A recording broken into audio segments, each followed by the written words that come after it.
Bonjour. Alors aujourd'hui, nous allons voir une partie hyper importante dans le droit du travail bulgare.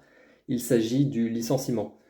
J'ai déjà, dans une vidéo qui portait sur les sanctions disciplinaires, abordé la question du licenciement, puisque j'ai développé la question du licenciement pour motif disciplinaire. Donc, je ne retraiterai pas de ce licenciement-là en particulier dans cette vidéo-là, mais on va traiter en fait du licenciement, mais aussi des ruptures en général. Mais je dis licenciement parce que les autres ruptures, ça va aller très très vite. Et l'essentiel du gros de cette vidéo, ça va être le licenciement. Bon allez, allons-y. Première chose que je voulais dire avant, c'était préciser en fait une sanction dont je n'avais pas parlé. Alors, dans le droit bulgare, il ne s'agit pas d'une sanction disciplinaire, mais en fait, c'est un point qui est à part dans le code du travail. Il s'agit de la mise à pied.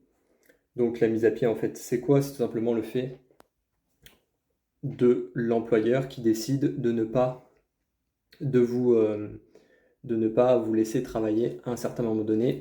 Il faut savoir qu'en fait, en Bulgarie, il y a seulement, en gros, des motifs très précis qui permettent à un employeur de mettre à pied un salarié.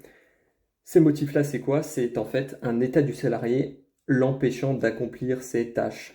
Et dans le code est visée une situation qui est particulière, c'est la prise de stupéfiants, mais surtout l'alcool, parce que certains Bulgares viennent bourrés au travail. Mais c'est culturel, hein, on va dire ça comme ça. Ne jugeons personne. L'effet en fait de la mise à pied, c'est quoi? Du coup, ça va être une suspension de salaire pendant toute la période de la mise à pied. Bien sûr, le salarié peut saisir le juge qui, pour en fait demander et contester cette mise à pied-là. Mais en principe, c'est assez simple. Voilà, il n'y a que ça à savoir sur la mise à pied, je voulais le rajouter. Maintenant, on va pouvoir parler du sujet de la vidéo. Donc, petit point sur la rupture à l'initiative du salarié, c'est-à-dire la démission. La démission, je ne vais pas parler des modalités pour démissionner parce qu'en fait, bon, en gros, vous faites une lettre et puis il y a un préavis de 30 jours et c'est tout en fait. Pour certaines personnes, souvent, on va avoir des personnes qui ont des responsabilités, par exemple les cadres, même si en Bulgarie, le statut de cadre, j'en ai déjà parlé, mais ce n'est pas comme en France. Euh, on va dire donc que la personne démissionne, elle a un préavis de 30 jours, maximum 3 mois.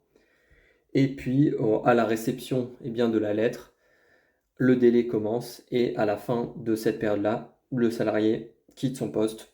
C'est tout simple. Il n'y a que ça à dire sur cette question. Je parle aussi dans cette vidéo, je ne vais pas parler des salariés protégés parce que j'en ai déjà parlé dans une autre vidéo. Donc on va oublier ce point-là. Maintenant, on va commencer à parler des ruptures.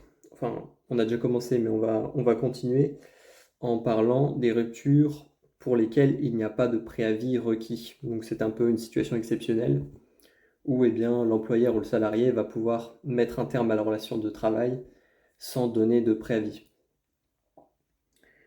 Il y a une condition qui est nécessaire à cette rupture sans préavis, c'est en fait une rupture où il va y avoir un consentement mutuel et les parties décident de ne pas exécuter de préavis.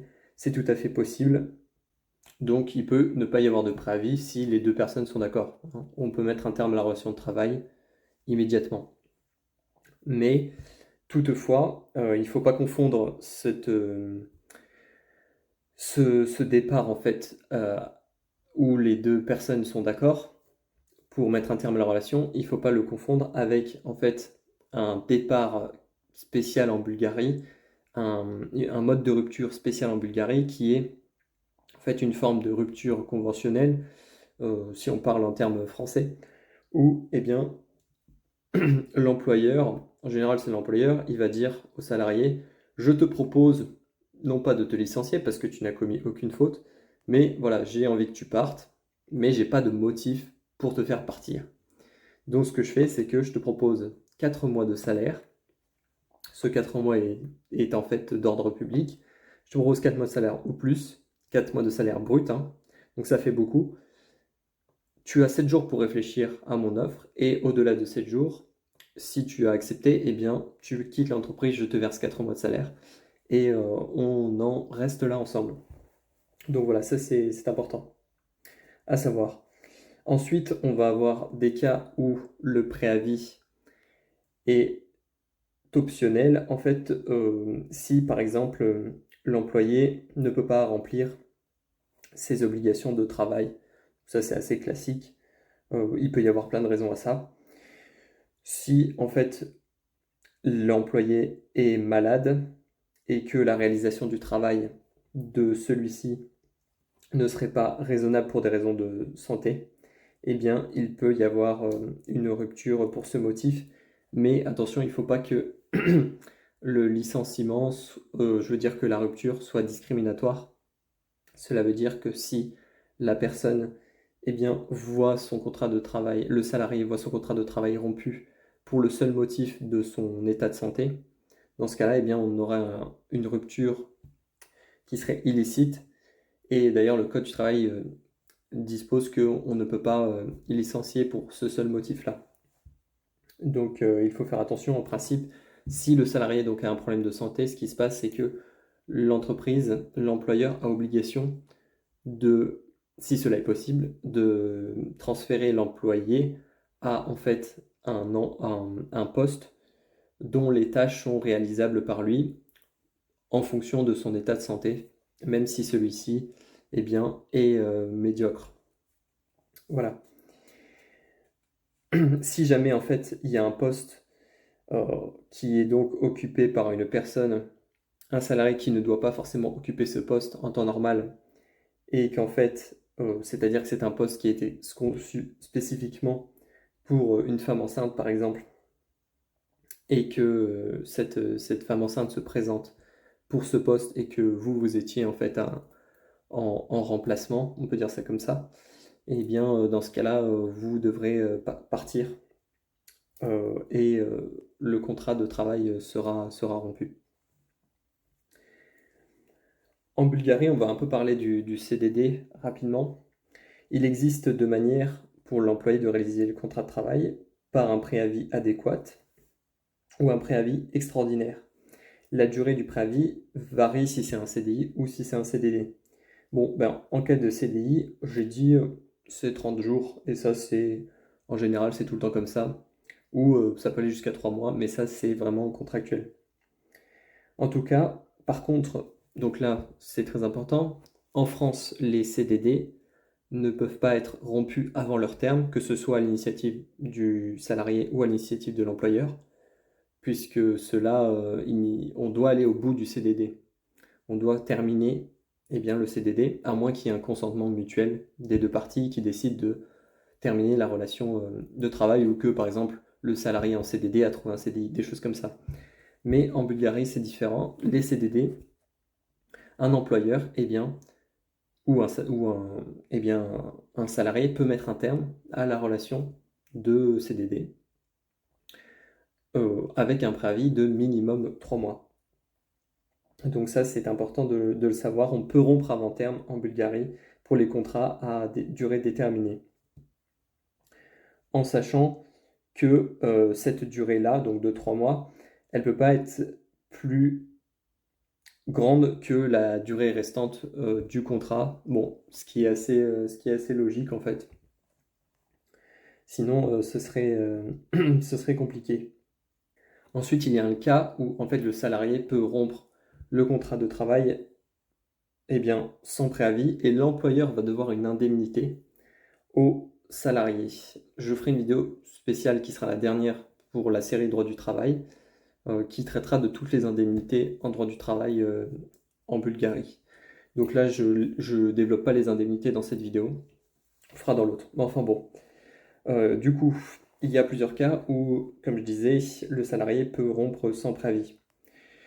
Je vais vous lire les différents cas de figure.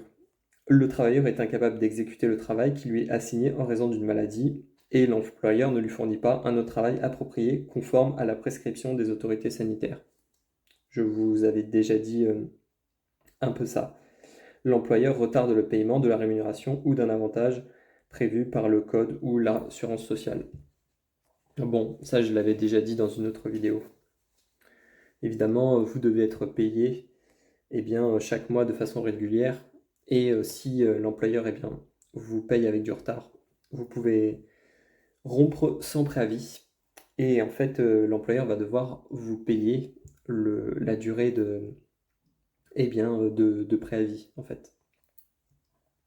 Enfin, vous devra vous donner un mois de salaire en fait qui correspond à la durée du préavis normal. L'employeur change le lieu ou la nature du travail ou la rémunération du travail convenu, sauf dans les cas, voire autres vidéos, où l'employeur a le droit de le faire.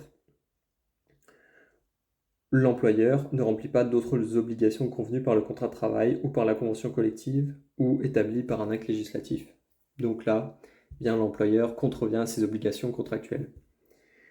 Ensuite, à la suite d'un changement de conditions de travail, c'est-à-dire que les conditions de travail se détériorent considérablement sous le nouvel employeur. Et là, en fait, ils font référence au transfert de contrat, c'est-à-dire une entreprise, en fait, va, par exemple, racheter l'entreprise dans laquelle vous travaillez. Il y a transfert des contrats de travail, c'est-à-dire que vous ne pouvez pas être licencié parce que l'employeur a changé. Les contrats de travail sont automatiquement transférés au nouvel employeur. Maintenant, si ce nouvel employeur est mauvais, ou plutôt offre des conditions de travail moins bonnes que celles dont vous jouissiez au préalable, enfin avant, et bien dans ce cas-là, il faut que ça se détériore considérablement. Mais dans ce cas-là, vous pourriez rompre sans préavis en tant que salarié. Ensuite, le salarié accède à une fonction élective rémunérée ou commence des travaux de recherche sur le base d'un concours. Donc là, je ne vais pas vous donner, en fait, ça c'est toutes les raisons listées par le Code du travail, mais qui s'appliqueront probablement pas à vous si vous veniez travailler en Bulgarie. Donc ce n'est pas super intéressant de le traiter, mais vous avez quand même d'autres choses intéressantes. Par exemple, l'employeur cesse son activité. Bon, évidemment, si l'entreprise ferme, vous allez quitter l'entreprise sans préavis au moment où l'activité cesse. L'employeur accorde un congé non rémunéré au travailleur sans son consentement. C'est bon à savoir. Il aurait atteint le droit à une pension pour ancienneté et âge dans l'assurance sociale. Ça, j'en parlerai dans la dernière vidéo.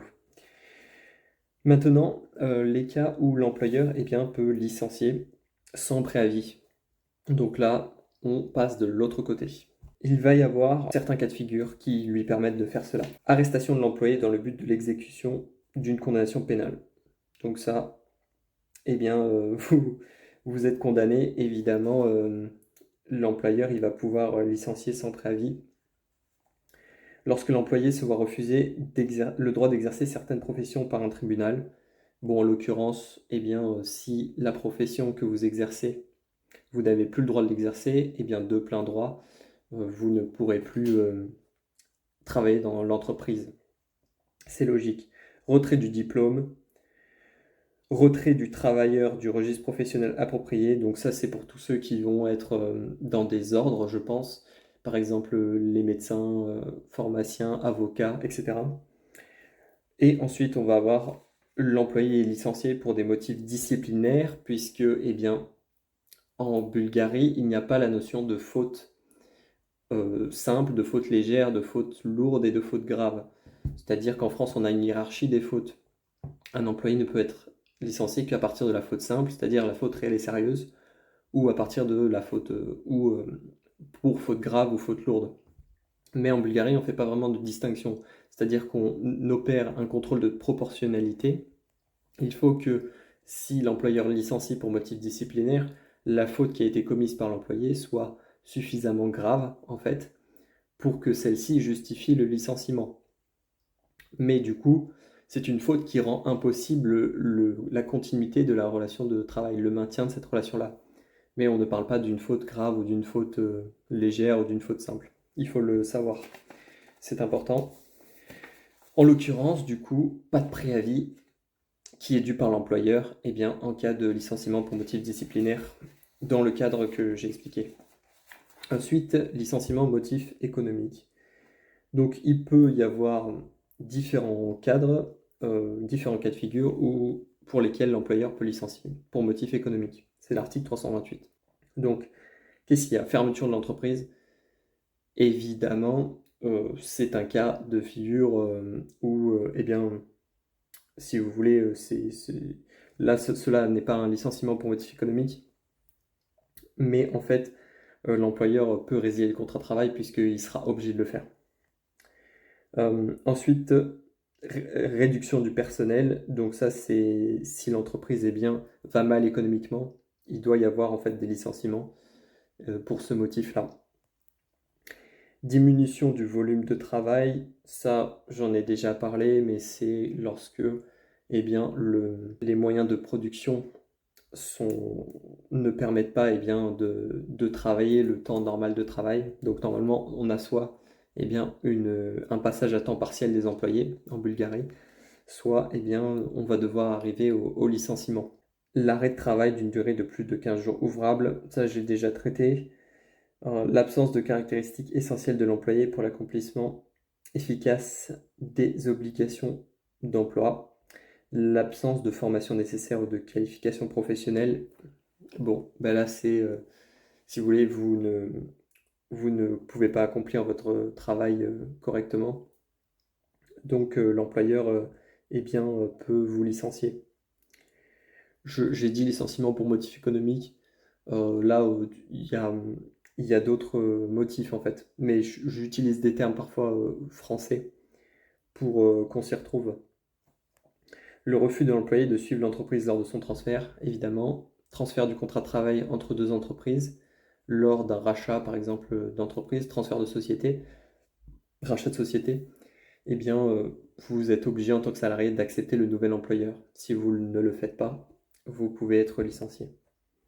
Cela n'est pas une modification du contrat de travail. Impossibilité objective d'accomplir les obligations d'emploi. On voit bien ce à quoi ça fait référence. Ensuite, nous allons voir le licenciement illégal, le licenciement illicite, le licenciement sans cause réelle et sérieuse. En fait, en Bulgarie, il n'y a pas de distinction, comme en France, entre les différents licenciements qui pourrait y avoir qui sont illicites.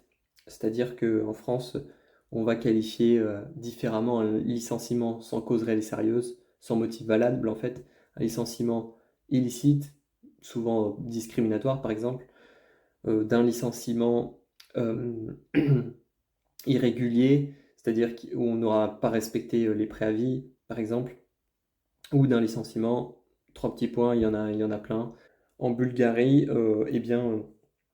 quand on parle des licenciements qui ne sont pas légaux, on parle d'un licenciement illégal et puis c'est tout. Ces licenciements-là, surviennent lorsqu'il y a soit un licenciement sans cause réelle et sérieuse, c'est-à-dire qui n'était pas justifié par un motif prévu par le Code du travail bulgare, soit il y a une violation procédurale, donc là le licenciement est irrégulier en fait, soit la personne qui a licencié n'avait pas autorité pour le faire. Donc c'est un manager qui n'avait pas le pouvoir disciplinaire de licencier qui vous a licencié. Dans ce cas-là, le licenciement est nul. Donc il y a une protection juridique en Bulgarie dans le cadre de ces licenciements-là. Du coup, vous pouvez vous opposer au licenciement en tant que salarié dans le cadre de ce licenciement qui sera abusif en fait, à ne pas prendre au terme de l'abus de droit comme on peut avoir en droit français, hein. Mais il peut soit y avoir en fait un dépôt de plainte et une demande au tribunal de déclarer le licenciement illégal et cumulativement d'être intégré à son poste précédent. En sachant que si l'employeur ne le fait pas, il va devoir payer une indemnité correspondant à cette impossibilité de reprendre l'employé dans l'entreprise. Et ce qu'il faut savoir, donc, je le dis pour la culture générale, mais il y a 2 articles qui parlent en fait dans le code pénal bulgare des relations de travail.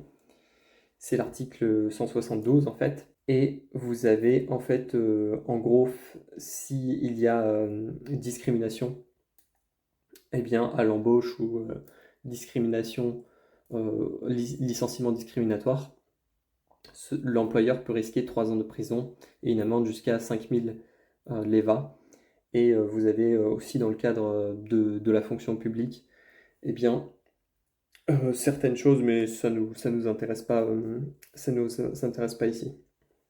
C'est-à-dire que bah, quelqu'un qui n'est pas réintégré alors qu'il le doit dans la fonction publique, le fonctionnaire qui a la charge de ça, eh bien, risque une peine de prison. La période entre l'entrée en vigueur de l'ordre de licenciement et son annulation légale est reconnue comme une expérience de travail. Également, eh bien, on a un délai pour demander l'annulation au juge du licenciement en tant que salarié de 2 mois à compter eh bien, du licenciement. La deuxième possibilité qu'a le salarié, c'est de demander une indemnité. Donc, c'est une procédure judiciaire distincte. On ne saisit pas le juge pour ces deux motifs. Il faut eh bien, saisir 2 fois en fait la justice. Il faut déjà en fait que eh bien, la décision de justice concernant la première possibilité d'action ait déclaré le salarié comme ayant eu raison. Et en fait, donc, le licenciement est réputé illégal. Si le licenciement est réputé illégal, eh bien, le salarié pourra demander une indemnité qui correspond. Alors là, c'est exactement comme le licenciement illégal en France. En gros, c'est 6 mois de salaire. Mais c'est 6 mois qui ne seront pas payés en une fois, ça va être 6 mois qui seront payés chaque mois. Sachant que pour demander une indemnité au juge, sur cette question, eh bien, vous avez un délai de prescription de 3 ans à compter eh bien, du licenciement.